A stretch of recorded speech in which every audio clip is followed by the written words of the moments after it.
Today on the channel, we take a look at the MLW Championship belt set, and we rank Series 1 from my least favorite to my favorite. And the spirit of Ultimate Warrior will run forever!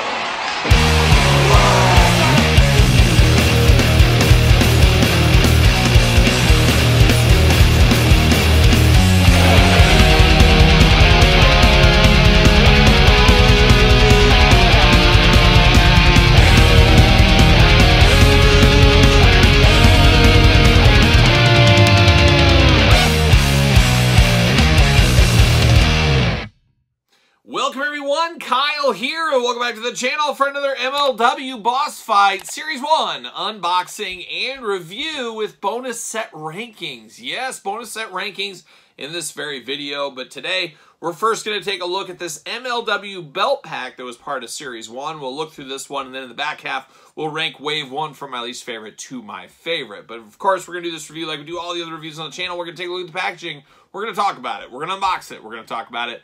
We're going to see where it goes from there, and an interesting idea with this belt pack here. Now, we've seen AEW, Jazzwares, WWE, Mattel give us belt packs in the past. Ringside Collectible Exclusives, I think, for both of those, maybe? Something like that, you know what I mean. But MLW, no different. The different thing here is, though, Series 1 getting all the belts. There's something cool to be said about that, there's no doubt. And everybody gets a belt, I guess. There's only 4 figures in Series 1. But very cool to get these belts here. It'll be interesting to see where we go and where we continue with Boss Fight MLW. Who do we get in Series 2? As we do know, Series 1, none of the performers are in MLW as of right now. So it'll be interesting to see what steps happen to carry on this line and how it goes. And you would have to think, now that Series 1 is out, Series 2 will be announced fairly soon. You would have to imagine. But of course, let's take a look at this belt pack. Very thin, but also uniform packaging, about the same height as a normal package here. You got all the belts looking good. You even got that Opera Cup down below. Little belt down here, MLW. Ages 8 and up, once again, Boss Fight on the top over there. Looking pretty good, though, for the most part. A nice, clean belt pack. If you meet any of these belts in person, maybe they can autograph your package. You never know. On the side, you do see the first glimpse of this. We'll talk about that in a second. Side here, and then on the back, it does come with a stand to display all the belts, which is a cool little feature there, at least, especially right now where you don't really have enough performers to put all the belts on. You can put them on a nice little display stand in the background. Very cool. It comes with this little added value. But what's it say on the back here? Championship belt collection includes display stand. We do get the MLW World Heavyweight Championship belt. We saw that with Hammerstone as well, so we'll have 2 of those in this line.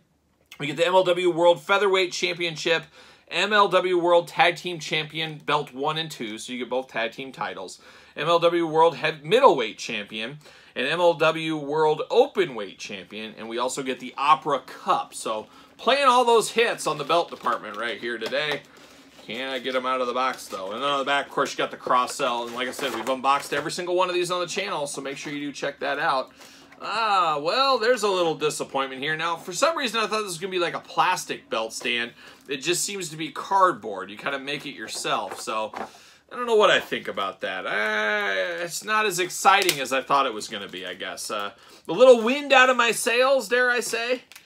But we do get that. We get a little baggy going on. Bam! See you later. Goodbye. Yeah, it is what it is, I guess. And you can have it either way. You can have the red or the MLW background.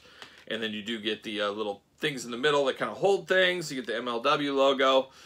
I don't know. It's cool enough, but it almost feels like an extreme sets where a plastic piece, doesn't have to be really thick plastic, but I think it would have done the trick. Obviously, maybe it would have cost more. But for some reason, I was in my head imagining a plastic display stand. Instead, it's just kind of a cardboard display stand. So, it is what it is right there. Plastic prison on the belts. Looking interesting, but let's pull all these out right now. What was this? The Openweight Championship belt right here. Very, very small belt here. Is this a female belt? It's tough to keep up with all these belts, these different organizations, you know, for sure. Especially MLW with a lot of different belts going on, but a very, very thin little belt right here. Got this plastic piece. See you later. Goodbye. We got the old Opera Cup doing Opera Cup things. Not bad. We see a lot of cups and things going back to like tag team tournament cups things. What is that? NXT Heritage Cup I think is what they have. So we do get the Opera Cup right here. Very nice. Very ornate. Something different we haven't got for the action figures in the past. We do get the tag team title belts. Gonna pop those out right here. We'll do those right now, I guess. So we do get 2 tag team title belts. Always good if you have a tag team title. You got to have 2 of them here. Looking nice, though. I mean, at the end of the day, these belts aren't as ornate or not as much to them, maybe, as, let's say, a Mattel Elite belt where you could actually pull the side plates off. I guess you technically could on here. It's just they're not raised and as big and up as others. Just comparing Jazzwares and Mattel. It's just a different kind of a belt design. But as I did say in that Hammerstone review, I loved how easy these clasp together. They clasp together very, very nicely. They go around. There's no fighting it like we do sometimes with Jazzwares and Mattel figures. So I do appreciate that, no doubt there. Heavyweight title, this is the one we saw previously with Hammerstone. A good title belt. Good to have a world title belt. You can put one with Jacob Fatu if you want to, one with Hammerstone. Choose your own belt adventure at the end of the day, but really does look like the MLW title belts. It says MLW right on there, so you know. And then we got the 2 final belts right here. See you later, goodbye. And what do we got going on here? National champion, is that what that says?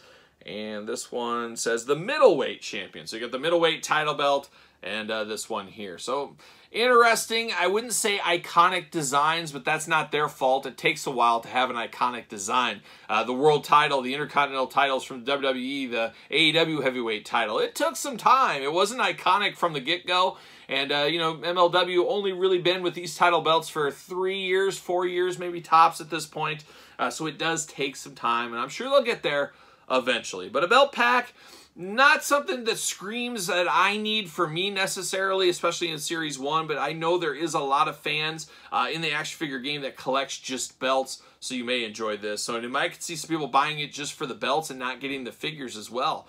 There will definitely be some people like that. So good for what it is. You like belts, you want it. A pretty good little throw in here, a little accessory pack, I guess we'll call it there. But that's the belt pack. Now we're going to turn our attention over to, of course, rankings. All right, here we are. It's time to rank Boss Fight Series 1 MLW from my least favorite to my favorite. You guys know how these rankings go. We start, of course, at number 4 here. We're going to work our way to number 1, number 1 being my absolute favorite. Of course, this is my list. Put your list in the comments down below. And an interesting first series here. I've said it before, and I'm saying it again, I guess, that all 4 of these figures, wrestlers, personalities, whatever you want to call them, this is, of course, they're no longer in MLW. So that's very, very strange to see. Here's Series 1, but no active wrestlers in the organization. That's just kind of the way it goes. As this did take a little over a year to get in hand to us, and a lot can change in the toy business, wrestling business, all that kind of stuff in a year, as we can see right here. So very interesting to note that, and very interesting to note we got 3 figures with their first ever figures ever released. Of course, Killer, Karrion Kross we've had from Mattel in the past, but these other 3, it's always fun to get some new blood into the lines. Are these figures absolutely perfect? No, but I do think they do a very good job here. I know a lot of people, the number 1 complaint is, I wish they were in scale with Mattel, wish they were in scale with Jazzwares.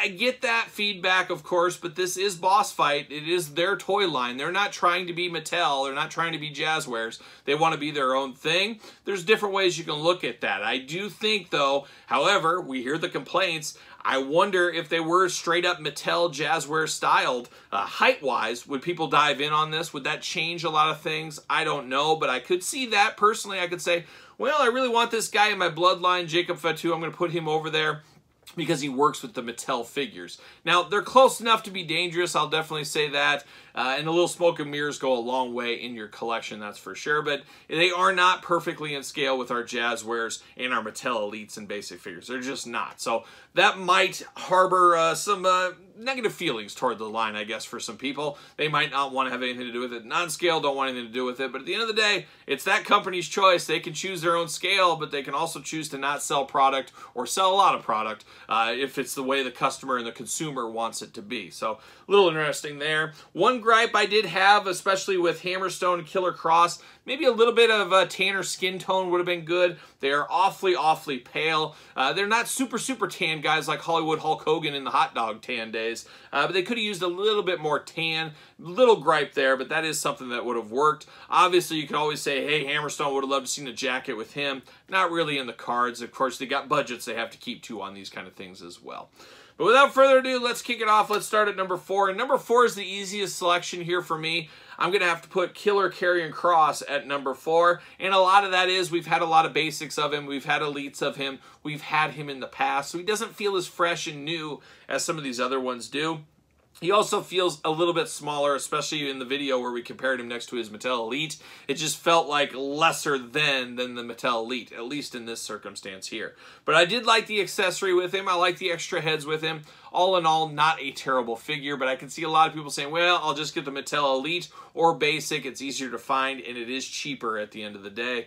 I understand that. So now it gets a lot tougher here with this final 3, as we got 3 first-time-in-the-line characters here, and all of them have something good about them, and some bad about them too, but I'm going to go Hammerstone at number 3, who I did assume would be my favorite one going into the unboxing of these figures. Now, Hammerstone's been around a little bit. He reminds you of Thor. He's definitely an up-and-comer. He's just recently signed with TNA Wrestling, so I expect big things from him in the future as he grows in his career. What held him back from these other two, though, is the skin tone color. Just a little bit too paler than I would have liked it to be compared to these two on this side of the fence. But a very good-looking figure. I love the glasses. Love the extra head with him as well. So still some stuff to like about this figure, no doubt about it. But now we're down to the final 2 here, and very tough, very close between these two. You guys know I'm a sucker for a masked man. You know I'm a sucker for a big figure. So Mads Kruger does get there, but he is a little bit plain Jane in the outfit department. Not a lot of bells and whistles there. But for me, I'm going to have to put Mads Kruger at number 2 and Jacob Fatu at number 1. That's just the way it's going to be. And I think maybe a little bloodline biased, maybe him being a bit of a free agent right now, possibilities of him coming to the WWE maybe make some excitement for this one. I still think it's an amazing figure, and of course the last few years of MLW has kind of felt Jacob Fatu dominant, so he's a tippy-top player over there on MLW, or was till fairly recently. But a very good figure, a striking figure, feels good. Out of all these figures, this one felt the best in hand. You guys know what I mean by in hand. Just feels good, very smooth in the articulation. Feels good, looks good. Just a great figure. Mads Kruger, a good one as well. 2 different head sculpts. I really like that. I liked his gaffy stick as a weapon. We've never got that in the past. And then the tattoos being a big figure as well. Plays a lot of hits for me here. A dangerously close between these two. I think this one's just very cool just because of the family legacy of all this one and what it could lead to possibly in the future. Makes this a very fun figure. And I have to think out of all these figures right here, I could see this one being the best seller just because of the bloodline relations, all that kind of stuff. Cousin of the Usos, you name it. I could just see that happening in the future. But we'll have to stay tuned and see what happens with that in the future. But there it is, Boss Fight Series 1. A pretty good show of force here. I'm interested to see who's going to be in Series 2. I guess we'll have to stay tuned. Stay tuned to the Toy News videos of the week that I put out every single Saturday, and we'll talk about that when that time does come, if it does come. But what say you guys? What's your ranking? What's your set rankings right here? Let me know in the comments down below. Put them in order. That's the hard part. That is the fun part. And of course, don't forget to subscribe to this channel. Don't forget to subscribe to both YouTube channels. We got 2 channels going every single day. And of course, both those channels do flood over to the old Patreon for early access, bonus content, exclusive content, giveaways, Q&As, you name it. All going on over the old Patreon, and Patreon the best way to support the channel. You can also support the channel over at ProWrestlingTees.com. Search Kyle Peterson. And don't forget social media. SirPaul64 on the X, the _Kyle_Peterson on Threads, and on Instagram. So for Boss Fight Series 1, MLW, I'm Kyle. See you guys all real soon.